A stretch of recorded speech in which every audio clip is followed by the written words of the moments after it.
कोणसे गावातील राहते कौलारू घर जळून खाक।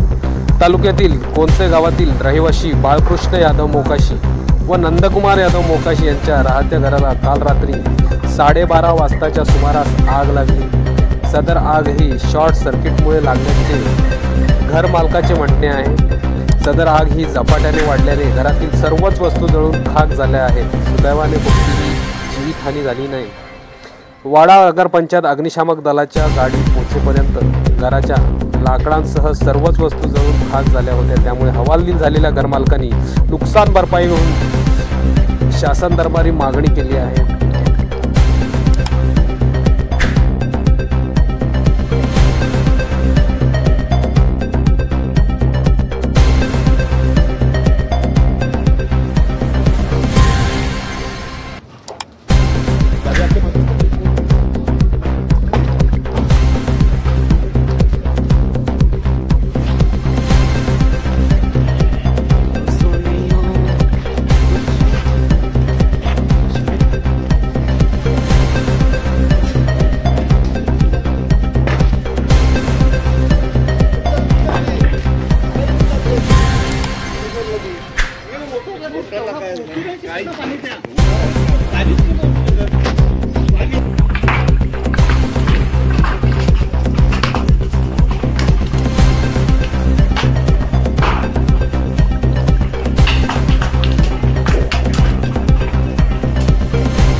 एवढी शिकत नाही म्हणतो हम त्याला फोन करतो।